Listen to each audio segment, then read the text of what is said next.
Hello बच्चों, कैसे हैं आप सब। होप आप सब अच्छे होंगे। सो लास्ट वीडियो में हमने डिस्कस किया था केमिकल रिएक्शंस को किस तरह से बैलेंस किया जाता है एंड उसके रिलेटेड हमने बहुत सारी प्रैक्टिस क्वेश्चंस किए थे।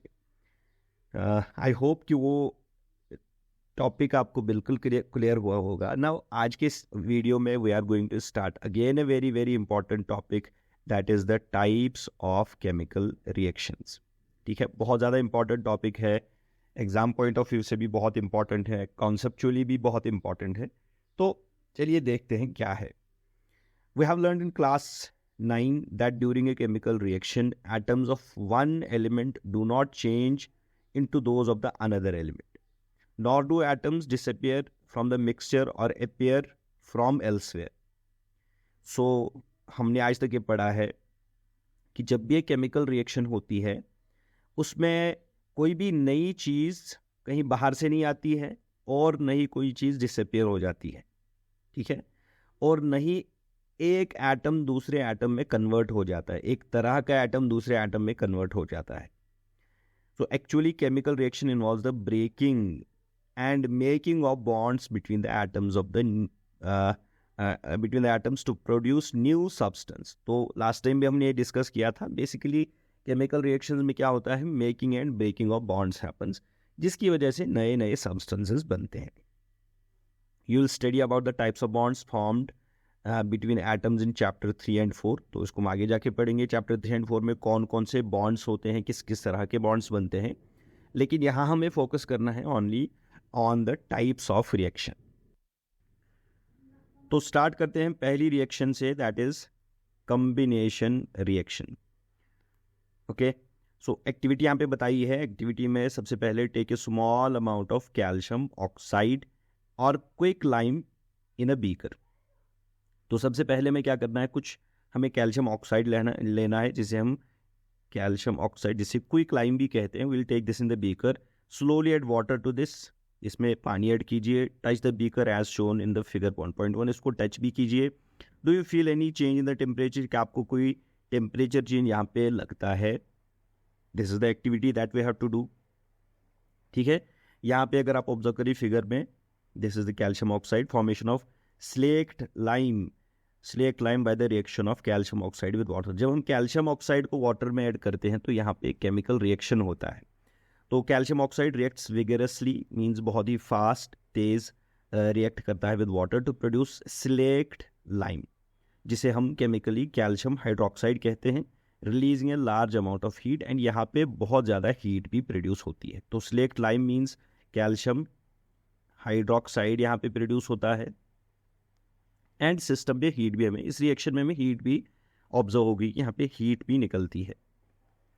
The equation for this reaction is कि कैल्शियम ऑक्साइड वाटर के साथ रिएक्ट करता है and we get the calcium hydroxide, जिसे हम स्लेक्ट लाइम भी कहते हैं।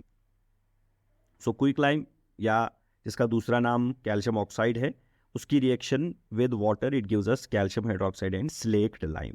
सो in this reaction calcium oxide and water combine to form a single product. ये दिस इज वेरी इंपॉर्टेंट। यहाँ पे अगर आप ऑब्जर्व करेंगे रिएक्शन को, यू विल सी दैट इस रिएक्शन से हमें क्या मिलता है, we get a single product. जब calcium oxide and quick lime mix होते हैं, आपस में कंबाइन होते हैं, केमिकल रिएक्शन करते हैं, we get a single product that is calcium hydroxide. In this case slaked lime है यहाँ पे मिलता है। Such a reaction in which a single product is formed from two or more reactants is known as the combination reaction। इस तरह की reaction जहां पे दो या दो से ज्यादा रिएक्टेंट्स हो एंड हमारे पास एक सिंगल प्रोडक्ट बनता है, इस रिएक्शन को हम कॉम्बिनेशन रिएक्शन कहते हैं। So this is the combination reaction. That means हमारे पास दो या दो से ज्यादा प्रोडक्ट्स, इसको हम अगर जनरल रिप्रेजेंटेशन इसकी करें, we have let's suppose A and B जब कंबाइन होगा तो ये हमारे पास सिंगल प्रोडक्ट बनाएगा ए बी। सो अब रिएक्टेंट्स दो या दो से ज़्यादा भी हो सकते हैं, so they will combine, but combination reaction में याद रखिए will always get a single product. ये इस रिएक्शन की कैरेक्टरिस्टिक प्रॉपर्टी है कि we get only a single product. Clear? We have a interesting fact here solution of slaked lime produced by the reaction 1.13, जो भी slaked lime calcium hydroxide produce हुआ calcium oxide and water के reaction से, उसको white washing के लिए use किया जाता है, white washing of walls. Calcium hydroxide react slowly with carbon dioxide. जब हम वाइट वॉश करते हैं मींस कैल्शियम हाइड्रोक्साइड को अप्लाई करते हैं किसी दीवार पे, तो वो स्लोली कार्बन डाइऑक्साइड जो ऑलरेडी एटमॉस्फेयर में प्रेजेंट होता है उसके साथ रिएक्ट करता है and thin layer of calcium carbonate बनती है ऑन वॉल्स। ठीक है, calcium carbonate is formed after 2 to 3 days of white washing and gives a shiny finish to the walls. 2-3 दिन के हमें बाद में देखने को मिलता है कि जो जहाँ पे हमने वाइट वॉश किया है वो बहुत ज़्यादा वाइट मीन्स अच्छा फिनिश मिलता है, शाइनी फिनिश मिलता है एंड दीवार जो है चमकने लगती है। And it's interesting note that the chemical formula marble is also calcium carbonate. Means यहाँ पे जो calcium hydroxide, slaked lime and carbon dioxide की रिएक्शन से जो वाइट कलर्ड फिनिश हमें मिलता है, white colour substance basically substance हमें मिलता है, that is calcium carbonate. And जब कैल्शियम कार्बोनेट प्रेजेंट होता है, यही सब्सटेंस प्रेजेंट होता है मार्बल के अंदर। मीन्स मार्बल की कंपोजिशन सेम है, that is the calcium carbonate. तो हमें यहाँ पे वाइट शाइनी सरफेसेस देखने को मिलते हैं। मार्बल की केस में भी we see that it is white shiny surface उसका भी होता है। सो वाइट वॉशिंग के लिए हम कैल्शियम हाइड्रोक्साइड को यूज़ करते हैं, स्लेट लाइम को, और वहाँ पे केमिकल रिएक्शन से कैल्शियम हाइड्रोक्साइड की कार्बन डाइऑक्साइड से रिएक्शन जब होती है, as you can see here, calcium hydroxide reacts with carbon dioxide and we get calcium carbonate, that is ये यहाँ पे कैल्शियम कार्बोनेट जो white colour substance means white colour shine जिससे हमें मिलता है दीवारों पे, and we get water also in this case. So let's discuss some more examples of the combination reaction. Combination reaction की कुछ और एग्जांपल्स भी आप यहाँ पे देखिए। बर्निंग ऑफ कोल, ठीक है, एग्जांपल है कार्बन, क्योंकि कोल में कार्बन प्रेजेंट होता है। कार्बन जब बर्न होता है विद ऑक्सीजन, ऑब्वियसली ऑक्सीजन की प्रेजेंस में बर्न होगा, so we get what, we get carbon dioxide in this case. तो यहाँ पे आप फिर से देखिए, we get a single product, हमें यहाँ पे सिंगल प्रोडक्ट मिलता है, okay, carbon dioxide. Similar formation of water from hydrogen and oxygen, this is again example of the combination reaction. Again we have the single product, that is water in this case. So in simple language we can say that when two or more substances, that is या elements हो सकते हैं, compounds हो सकते हैं, combine to form the single product, the reactions are called as the combination reactions. That is a simple definition of the combination reaction, कि दो या दो से ज़्यादा reactants combine होके एक single product हमें देते हैं. So this is the combination reaction. In activity 1.4, we also observed that large amount of heat is evolved. ठीक है, heat भी यहाँ पे evolve होती है. This makes the reaction mixture warm. Reactions in which the heat is released along with the formation of the products is called as the exothermic reactions. ठीक है, इस तरह की रिएक्शन जहाँ पे प्रोडक्ट्स के साथ साथ हीट भी निकलती है, हीट भी बनती है, तो उस तरह की रिएक्शंस को हम एक्सोथर्मिक कहते हैं. एक्सो का मतलब होता है आउट, एंड थर्म, जो थर्म वर्ड हम यूज करते हैं, दैट इज फॉर हीट. तो दैट मीन्स हीट यहाँ पे प्रोड्यूस होती है, हीट यहाँ पे बाहर निकलती है. सो इस तरह की रिएक्शंस को हम we call them as exothermic reactions. And यहाँ पे एक इंपॉर्टेंट पॉइंट आप याद रखिए, most of the combination reactions जो हैं, ठीक है, मोस्ट, आप इसको लिखिए, most combination reactions are exothermic. कुछ एक्सेप्शंस हैं, लेकिन मोस्ट रिएक्शन जो कॉम्बिनेशन होती है वो एक्सोथर्मिक रिएक्शन ही होती है, means they give out heat. तो कुछ और एग्जांपल्स भी यहाँ पे हैं एक्सोथर्मिक रिएक्शंस की. कुछ और एग्जांपल्स हैं, बर्निंग ऑफ नेचुरल गैस. ठीक है, नेचुरल गैस मींस जो हम कुकिंग गैस यूज़ करते हैं, उसको जब आप बर्न करते हैं, इसी उसमें carbon dioxide and water produce होता है. In addition to this it will also give you large amount of heat. ये एग्जांपल कम्बिनेशन की नहीं है, लेकिन means most of the combinations are exothermic, लेकिन सारी नहीं है. तो कम्बिनेशन के अलावा भी और बहुत सारी रिएक्शंस हैं जो एक्सोथर्मिक रिएक्शंस हैं. और एक इंटरेस्टिंग एग्जांपल है, respiration of is also an exothermic process. ये बहुत इंपॉर्टेंट कॉन्सेप्ट है, इससे रिलेटेड एक क्वेश्चन भी आपका टेक्स्ट में मिलेगा एंड एग्जाम में पूछा भी जाता है कि एक्सोथर्मिक जो रेस्पायरेशन है उसको एक्सोथर्मिक क्यों कहेंगे? तो we know that we need energy to stay alive, ठीक है, हमें एनर्जी चाहिए, we get this energy from the food we eat, हम खाना खाते हैं वहाँ से एनर्जी मिलती है। During digestion food is broken down into simpler substances, for example हम राइस खाते हैं, पोटैटोज खाते हैं, ब्रेड खाते हैं, तो उससे जब उसमें कार्बोहाइड्रेट्स होते हैं वो फर्दर डाइजेशन पे ब्रेक होके ग्लूकोज में कन्वर्ट हो जाता है। तो ये ग्लूकोज जो है it combines in the oxygen in the cells, क्योंकि रेस्पिरेशन सेल्स में होती है, उसमें ये ग्लूकोज जो है, ग्लूकोज ऑक्सीजन के साथ कंबाइन होता है, it combines with oxygen, means chemical reaction वहाँ पे होता है, एंड यहाँ से एनर्जी रिलीज होती है, ठीक है, एनर्जी यहाँ पे रिलीज होती है, एनर्जी के साथ साथ में यहाँ पे कार्बन डाइऑक्साइड जो हम एक्सेल करते हैं वो भी प्रोड्यूस होगा, एंड यहाँ से वाटर भी निकलता है, okay, in addition to that we also get energy. So ये रिएक्शन मीन्स एस्पायरेशन का प्रोसेस है, रिएक्शन है डेफिनेटली, ये भी एक्सोथर्मिक है क्योंकि यहाँ से भी इन प्रोडक्ट्स के साथ साथ में हीट प्रोड्यूस होती है। So the special name of this reaction is the respiration, the process of the process will which you will study in chapter 6 life process में आप इसको पढ़ेंगे। यहाँ पे रिएक्शन भी दी है नीचे, सो आप इसको क्विकली ऑब्जर्व भी कर सकते हैं। सो ग्लूकोज ऑक्सीजन के साथ रिएक्ट करके carbon dioxide, water and energy produce करेगा, ठीक है। और एक एग्जाम्पल जो एक्सोथर्मिक रिएक्शन का एग्जाम्पल है, that is decomposition of vegetable matter in compost into compost is also an example of the exothermic reaction।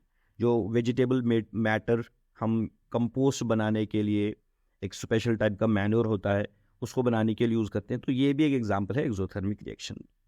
Identify the type of reaction taking place in activity 1.1। फिर से activity 1.1 अगर आपको याद हो, magnesium and oxygen, magnesium plus oxygen का reaction जहाँ पे magnesium oxide produce होता है, that is 1.1। where heat is given out along with the formation of the single product। तो ये combination reaction भी है, exothermic reaction इसकी example है। So this is also an example of the combination reaction। Clear? Then second important type of reaction is जिसे हम decomposition reaction कहते हैं, दूसरा type of reaction। तो इस reaction को समझने के लिए again we have an activity है, तो activity में हमें क्या करना है, we'll take about 2 gram ferrous sulfate crystals in a dry boiling tube, ठीक है, टेस्ट ट्यूब में, बॉइलिंग ट्यूब में हम जैसे इस पिक में यहाँ पे दिखाया है, we'll take 2 gram ferrous sulfate crystals। Note the color of the ferrous sulfate crystals। तो ferrous sulfate crystals हैं, उनका हमें कलर भी हमें नोट करना है। तो इनिशियली जो ferrous sulfate crystals उनका कलर होता है लाइट ग्रीन, ठीक है, इनका कलर होगा just light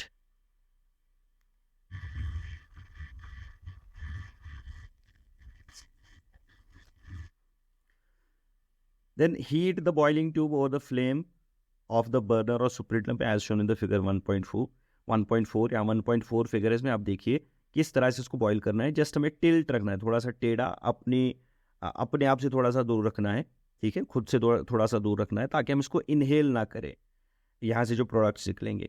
observe the colour of the crystals after the heating. जब हम इन क्रिस्टल्स को, फेरस सल्फेट को हीट करेंगे तो इसका कलर चेंज हो जाएगा after heating.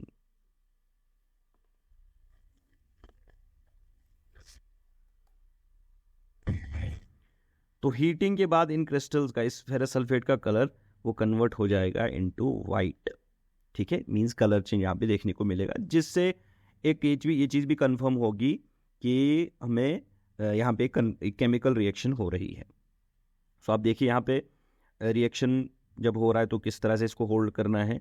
Do not point the mouth of the boiling tube at your neighbours और योरसेल्फ, ना तो जो हमारे साथ और स्टूडेंट्स से रिएक्शन करेंगे उनकी तरफ भी हमें इसको नहीं करना है, एंड इसका माउथ हमें अपनी तरफ भी नहीं करना है, ओके। तो ये कलर चेंज हमको देखने को मिलेंगी। Correct way of heating, this is the correct way of heating the boiling tube containing the ferrous sulphate crystals and smelling of the order, ठीक है, इस तरह से हमें ये देखने को मिलेगा। मीन्स डायरेक्टली हमें इसको इसके फ्यूम्स को जो यहाँ से गैसेस प्रोड्यूस होते हैं वो उनको इनहेल नहीं करना है. Why, will discuss that. Have you notice that the green colour of the ferrous sulphate crystals have changed. तो जैसे हमने ऑलरेडी डिस्कस किया, यहाँ पे कलर चेंज होगा फेरस सल्फेट क्रिस्टल्स का to white. You can also smell the characteristic order of burning of sulphur, क्योंकि sulphur भी इसमें प्रेजेंट है, तो एक बर्निंग का, सल्फर की बर्निंग का एक कैरेक्टरिस्टिक स्मेल होता है, वो हमें we can feel that. So overall reaction क्या होगा, फेरस सल्फेट को जब हम हीट करते हैं, it gives us ferric oxide. ठीक है, फेरिक ऑक्साइड जो यहाँ पे प्रोडक्ट हमें मिलता है, एक we can say reddish brown black to black, इसका जो कलर रहेगा रेडिश ब्राउन लाइक दैट. इसमें कलर चेंज हमें देखने को मिलेंगी फेरिक ऑक्साइड की. In addition to that sulphur dioxide and sulphur trioxide gases produce होंगे. ये पॉइजनस गैसेस हैं, मीन्स डायरेक्ट इनहेलेशन की it can cause the means respiratory disease यहाँ पे हो सकती है. In this reaction, you can observe that the single reactant breaks down to give the simpler products. यहाँ पे आप देखिए, जो फेरस सल्फेट का रिएक्शन हमने देखा, सिंगल रिएक्टेंट है एंड वो मल्टीपल प्रोडक्ट्स में ब्रेक होता है. This is decomposition reaction. इसी रिएक्शन को हम डिकम्पोजिशन रिएक्शन कहते हैं, जहाँ पे एक सिंगल रिएक्टेंट ब्रेक होता है into the multiple products. Let's suppose we have a भी एक रिएक्टेंट है, इसको अगर हम जनरल रिप्रेजेंटेशन की बात करें, so we can get A plus B. We can have a single reactant and two or more than two products यहाँ पे बन सकते हैं. So ferrous sulfate crystals जिसका फॉर्मूला है FeSO4 7 times H2O. ये जो this called as the water of crystallization. इसके क्रिस्टल स्ट्रक्चर में एक fix number of water molecules होता है. ठीक है, इस तरह के कई सारे साल्ट्स होते हैं जिन्हें हम हाइड्रेटेड साल्ट्स कहते हैं. तो जब हम इसको हीट करते हैं तो इस वाटर को लूज करेगा.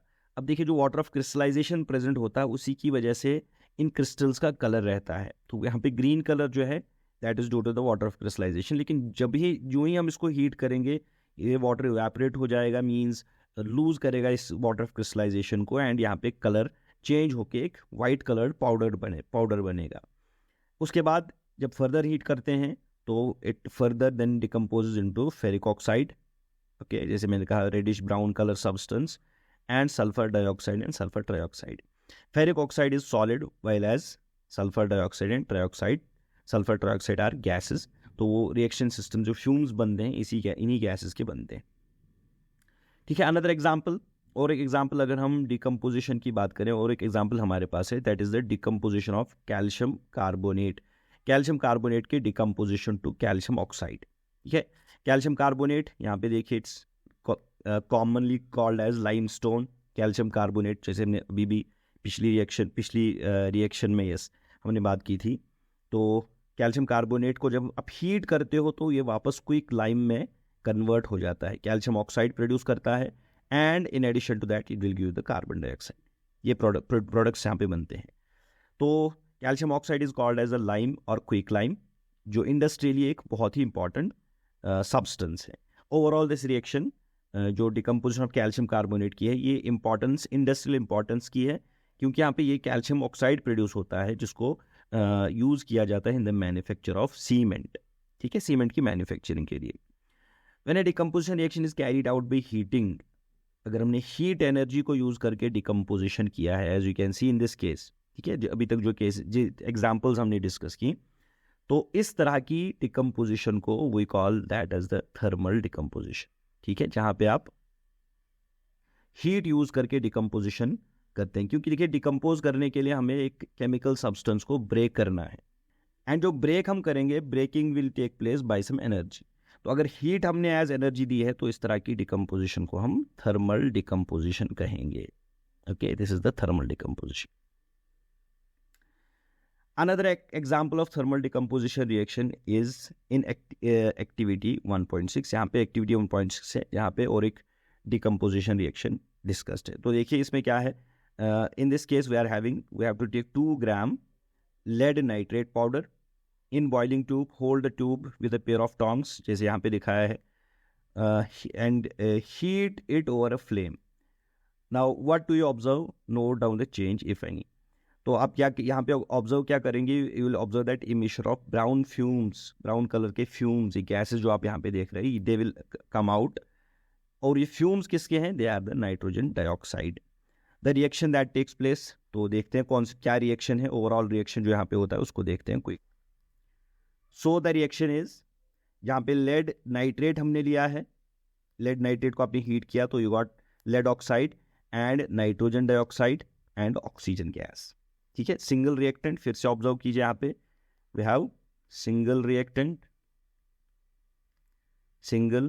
रिएक्टेंट एंड मल्टीपल प्रोडक्ट्स यहाँ पे बने। तो this is one more example of the thermal decomposition reaction. So next is let's perform some decomposition reactions as given in activity 1.7 and 1.8. तो 1.7 1.8 को देखते हैं, यहाँ भी दो एक्टिविटीज़ हैं डिकम्पोजिशन रिएक्शन, यहाँ पे और भी दो तरह की डिकम्पोजिशन रिएक्शन है उनको देखते हैं। सो पहला क्या है, activity 1.7 is that take a plastic mug, drill 2 holes at the base, fit rubber stoppers in these holes, insert carbon electrodes in these rubber stoppers as shown in the figure point 1. अगर आप यहाँ पे देखें, this is the figure point 1.6. तो यहाँ पे देखिए हमने एक मग लिया है, यहाँ पे नीचे से इसको दो होल्स हमने बना के इसमें रबर स्टॉपर्स हमने इंसर्ट किए हैं, एंड यहाँ पे देखिए these are the carbon rods, that is the graphite rods, carbon electrodes जो हमने लिए हैं ये इसमें फिक्स किए हैं इस तरह से कि अगर हम इसमें पानी फिल करें वो यहाँ से लीक नहीं होना चाहिए, इसलिए हमने रबर स्टॉपर्स यहाँ इनका यूज़ किया है। ठीक है, नेक्स्ट हमने क्या किया है, connect these electrodes to the 6 volt battery. तो ये जो इलेक्ट्रोड्स हैं, कार्बन के इलेक्ट्रोड्स, ग्रेफाइट इलेक्ट्रोड्स, इनको हमने कनेक्ट करना है 6 वोल्ट बैटरी के साथ में। तो ये बैटरी प्रोवाइड करेगी इलेक्ट्रिसिटी। एंड कार्बन रॉड्स हमने क्यों लिए हैं, कार्बन रॉड्स का यूज़ यहाँ पे इसलिए हुआ है वो एक्ट करेंगे एज इलेक्ट्रोड्स, वो कंडक्ट करेंगे इलेक्ट्रिसिटी, क्योंकि हम जानते हैं graphite is good conductor of electricity and without reacting, खुद रिएक्ट होने के बगैर ही वो यहाँ पे कंडक्ट करेगा इलेक्ट्रिसिटी। दैट्स वाई हमने कार्बन रॉड्स का यहाँ पे यूज़ किया है instead of some metal rods. ठीक है, तो fill the mug with water such that the electrodes are immersed, इस तरह से हमें पानी फिल करना है कि जो इलेक्ट्रोड्स हमने लिए हैं कार्बन इलेक्ट्रोड्स वो पानी के अंदर रहने चाहिए, इमर्स होके। ठीक है, add a few drops of dilute sulphuric acid to the water में हम कुछ डाइल्यूट सल्फ्यूरिक एसिड कुछ ड्रॉप्स डालेंगे। क्यों, ज़रा इस पर आप सोचिए कि हम यहाँ पे सल्फ्यूरिक एसिड के ड्रॉप्स क्यों डालेंगे, हम इसको आगे जाके डिस्कस करेंगे, मीन्स अभी इसी एक्टिविटी में डिस्कस करेंगे, आप थोड़ा सा सोचिए। Take 2 test tubes fill with water and invert them over the 2 carbon rods. अब हम 2 टेस्ट ट्यूब्स लेंगे, यहाँ पे देखिए टेस्ट ट्यूब एक है, दूसरा यहाँ पे लिया है।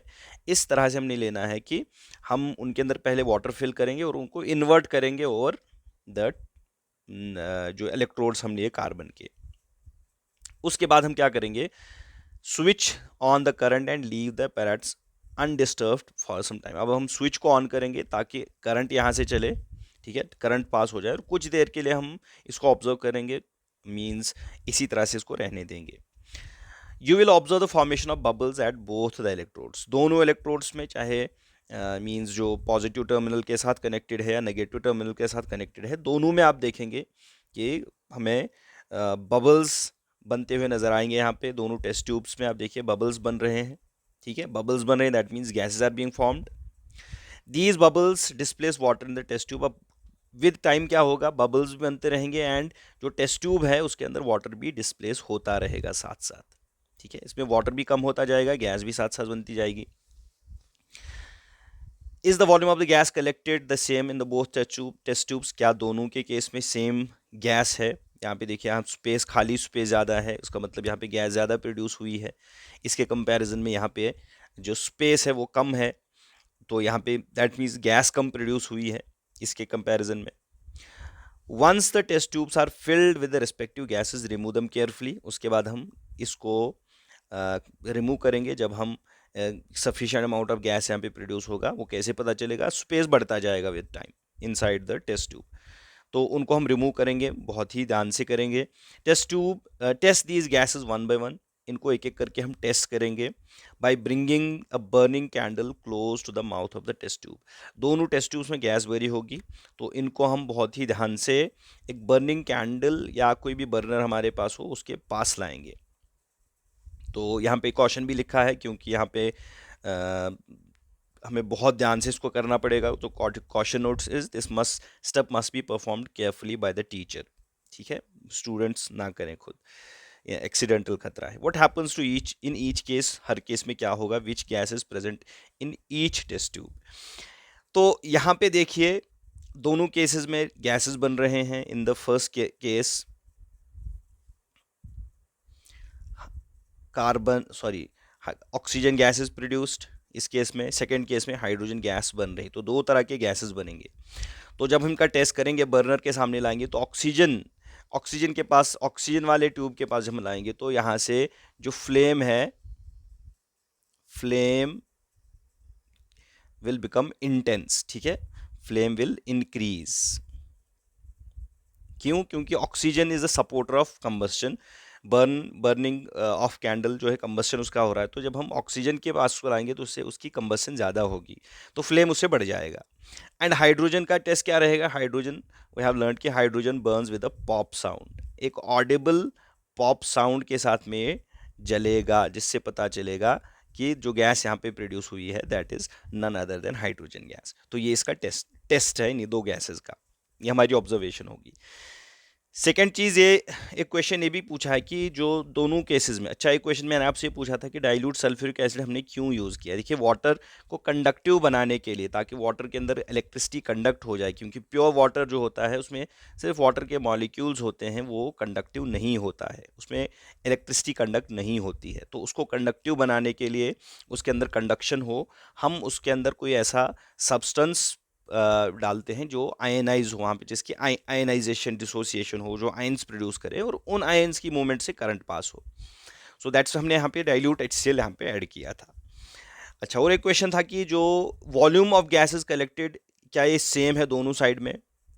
तो यहाँ पे रिएक्शन अगर हम सबसे पहले देखें कि रिएक्शन हुआ कौन सा है, तो अगर हम रिएक्शन की बात करें, उसको मैं ज़रा यहाँ पे लिख लेता हूँ। रिएक्शन इज, हमने वाटर लिया, ठीक है, वाटर से हमने करंट पास कराया, pass the current over it, and इसके रिजल्ट में यहाँ पे क्या प्रोडक्शन होगी? एक तो हाइड्रोजन गैस प्रोड्यूस हुई एंड एक ऑक्सीजन गैस प्रोड्यूस हुई। ठीक है, अब ये बैलेंस नहीं है रिएक्शन, इसको ज़रा बैलेंस कीजिए। बैलेंस हमने ऑलरेडी सीखी है। तो बैलेंस करने के लिए देखिए, रिएक्टेंट प्रोडक्ट साइड में दो ऑक्सीजन्स हैं, लेकिन रिएक्टेंट साइड में एक ही ऑक्सीजन है। तो इसको ऑक्सीजन को बैलेंस करने के लिए विल पुट 2 हेयर, तो इसकी वजह से ऑक्सीजन बैलेंस हो गए, लेकिन 2 2 आर 4 हाइड्रोजन्स आर देयर, तो 2 हम यहाँ पे पुट करेंगे। अब इस रिएक्शन का क्या मतलब है?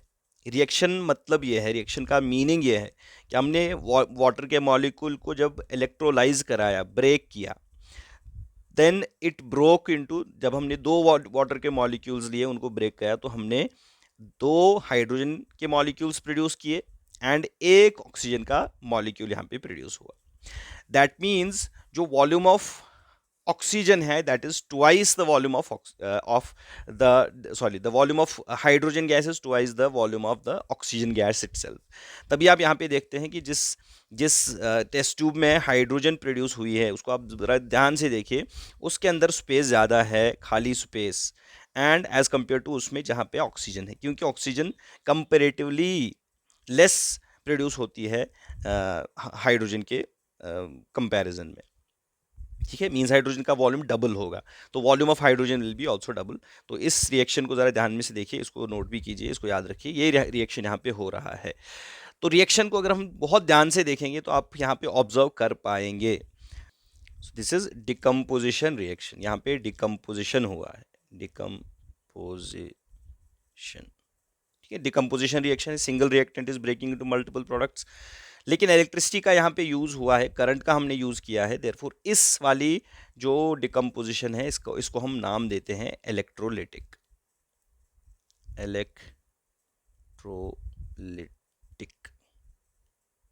ठीक है, इलेक्ट्रोलिटिक डिकम्पोजिशन, कि वहाँ पे इलेक्ट्रिसिटी का यूज़ हुआ है। ठीक है, so this is the second type of displacement reaction. अब नेक्स्ट एक्टिविटी पे चलते हैं। एक्टिविटी 1.8 को हम देखते हैं कि एक्टिविटी 1.8 में हमें क्या करना है। तो सबसे पहले हम क्या करेंगे, will take 2 gram silver chloride. ठीक है, सिल्वर क्लोराइड हम लेंगे AgCl in a china dish. What is its colour, इसका कलर क्या होगा? ठीक है। Place the china dish in the sunlight for some time, observe the colour of the silver chloride after some time. तो observation क्या होगी, you will see that the white silver chloride, silver chloride होता है उसका अपना colour white, that is white in colour, वो with time जब आपने उसको सनलाइट में रखा उसका कलर होगा जो it will turn to the grey, something grey substance, ठीक है, सनलाइट में। तो this is due to the decomposition of silver chloride. यहाँ पे भी डिकम्पोजिशन रिएक्शन होती है एंड डिकम्पोजिशन में एक सिल्वर मिलता है, क्लोरीन गैस प्रोड्यूस होती है। तो क्लोरीन गैस तो प्रोड्यूस होकर एटमॉस्फेयर में चली जाएगी, लेकिन जो ग्रे कलर्ड सब्सटेंस हमें मिलता है that is silver,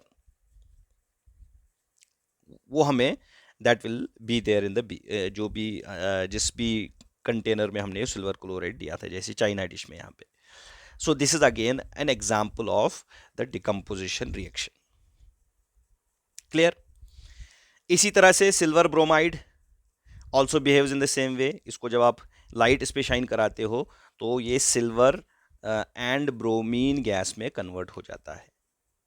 the above reactions are used in black and white photography. What form of energy is causing the decomposition reactions. अब यहाँ पे देखिए, यहाँ पे हमने लाइट का यूज किया है, लाइट का यूज करके हमने डिकम्पोजिशन रिएक्शन कराई है, बिकॉज आप अगर आप इसको गौर से देखें it is decomposition reaction, single reactant is breaking into multiple products. तो लाइट के माध्यम से, लाइट को यूज करके, लाइट एनर्जी को यूज करके जो डिकम्पोजिशन कराई जाती है उसको हम फोटोलिटिक कहते हैं, फोटोलिटिक डिकम्पोजिशन कहते हैं, ठीक है। Photo means light, lytic, lytic बना है लिसिस से, लिसिस का मतलब होता है टू ब्रेक, ठीक है, टू ब्रेक। तो आप इसको ब्रेक करते हैं with the help of the light, that is why this is called as the photolytic decomposition, ठीक है। अब यहाँ पे एक पॉइंट लिखा है कि इन ही रिएक्शंस को ब्लैक एंड व्हाइट फोटोग्राफी में यूज किया जाता है।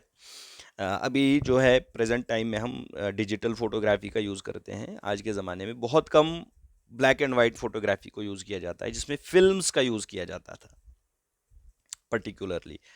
तो उसमें जो फिल्म होती है, जो मींस उस पे कोटिंग होती है सिल्वर ब्रोमाइड की, ठीक है। और जब उस पर लाइट शाइन होता था, वो camera special type of camera होता था, या अभी भी कई जगह वो होगा, तो उसमें हम जब क्लिक करते थे फोटोग्राफ तो उसका आगे वाला अपर्चर खुलता था एंड इस तरह उसकी डिज़ाइन होती थी, मींस उसका डिज़ाइन होता था कैमरा का कि लाइट एंटर होती थी बहुत ही कम टाइम के लिए, नैनो सेकंड्स में लाइट एंटर होके इस सिल्वर ब्रोमाइड के जो फिल्म होता था, जो उसकी कोटिंग होती थी उस फिल्म पे, उसको डिकम्पोज करके उसका एक नेगेटिव उस पर बनता था, फिर उसी को डेवलप किया जाता था एक फोटोग्राफ में, ठीक है।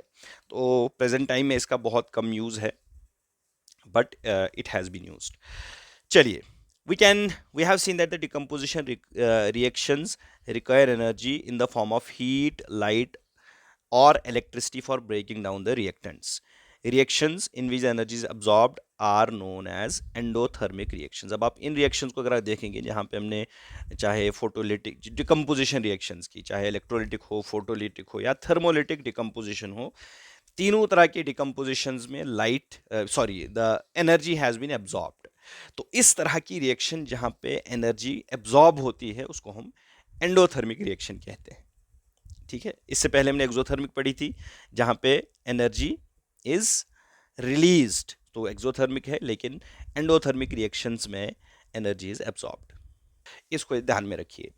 नाउ जनरली जो डिकम्पोजिशन रिएक्शंस होती हैं they are endothermic in nature, ठीक है, जनरली। लेकिन बहुत सारे ऐसे एक्सेप्शंस इस केस में भी हैं कि जहाँ पे रिएक्शन तो है मींस डिकम्पोजिशन रिएक्शन, लेकिन दैट इज एक्सोथर्मिक। कुछ एक्सेप्शनल केसेस हैं, लेकिन मैं यहाँ पे लिखता हूँ जनरली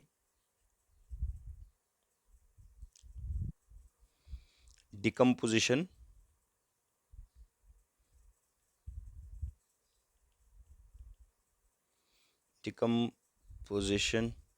इज एंडोथर्मिक,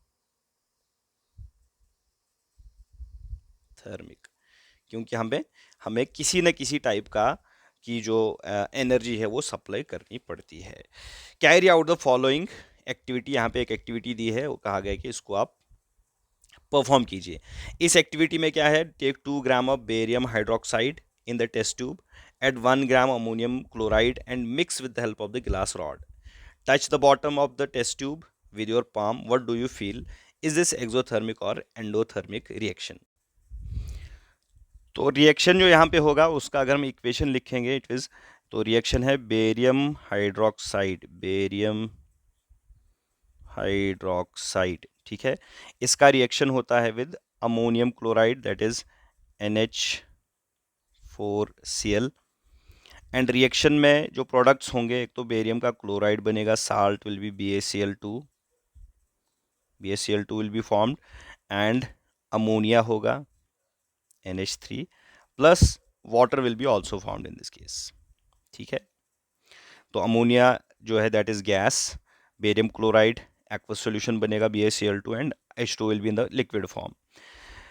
तो ये रिएक्शन है एंड हमसे कहा गया कि इसको आप टच करके देखिए, जहाँ पे हम रिएक्शन को करेंगे उसको टच कीजिए तो आप क्या फील करेंगे। तो इस केस में आप फील करेंगे कि जो रिएक्शन से जिस टेस्ट ट्यूब में आप इस रिएक्शन को करेंगे वो आपको ठंडा बिल्कुल फील होगा, कूल फील होगा। सो दैट मीन्स ये एक एग्जाम्पल है एंडोथर्मिक रिएक्शन की। This is one more example of endothermic reaction. So यहाँ पे हमने दो रिएक्शंस अब डिस्कस की, एक तो कम्बिनेशन रिएक्शंस एंड जो डिकम्पोजिशन रिएक्शंस हैं उसको हमने डिस्कस किया। नेक्स्ट वीडियो में हम जो बाकी टाइप्स ऑफ रिएक्शंस हैं उसको इन डिटेल डिस्कस करेंगे।